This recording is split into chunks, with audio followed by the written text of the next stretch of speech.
لنحلل معا هدف اللاعب محمد الصادق محمود للنادي الإفريقي، ولنكتشف كيف أن ذكاء الحركة بدون كرة وقراءة المساحات هما السلاح الأهم للاعب خط الوسط. ويبدأ المشهد بعملية استحواذ وتدوير للكرة في منتصف ملعب مستقبل المرسى، ونلاحظ معا أن محمد الصادق لا يكتفي بالوقوف وانتظار الكرة، بل يشارك بفاعلية في عملية التدوير، ثم يقوم بحركة ذكية فور تمريره للكرة للخلف. يقوم بالتحرك بشكل عكسي لاتجاه تمريرته، مستغلا بذلك المساحة الفارغة في منطقة التحضير. حركة استباقية تمنحه أفضلية زمنية ومكانية وتجعله خيارا متاحا لإعادة بناء الهجمة، وأثناء تحرك الكرة بين زملائه وانتقالها إلى الرواق الأيمن نلاحظ حركة رأس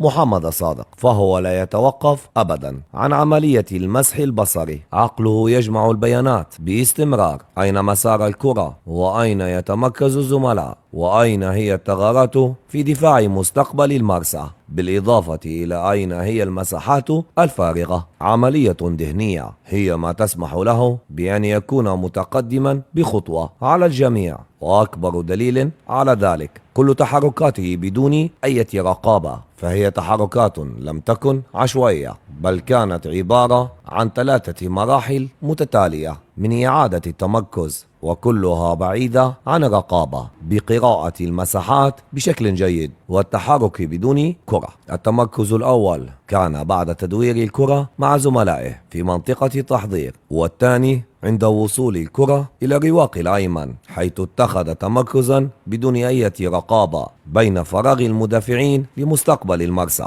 والثالث عندما تباطأ زميله في إرسال الكرة العرضية وإعادة تمركز اللاعبين في منطقة الجزاء. اختار بكل ذكاء الخروج من المنطقة والتمركز على حافة المنطقة لالتقاط الكرات الثانية، حيث اختار قرار التحول من هدف محتمل للعرضية إلى صائد للكرة الثابتة، وفور إرسال زميله للكرة العرضية وتغير مسارها لتصل إلى زميل آخر، نرى أن محمد الصادق كان مستعدا تماما. زميله يمرر الكرة الهوائية من لمسة واحدة، لكن محمد الصادق كان قد اتخذ قراره مسبقا باستقبال وتسديد الكرة الثانية، لذا قام بكل ذلك خلال ثوان. هو كان مهيئا ذهنيا وجسديا لهذا الاحتمال قبل حتى إرسال العرضية، ليقوم بتسديدها بتكنيك هوائي عال من لمسة واحدة ومن مسافة 18 مترا تقريبا خلال ثوان معدودة.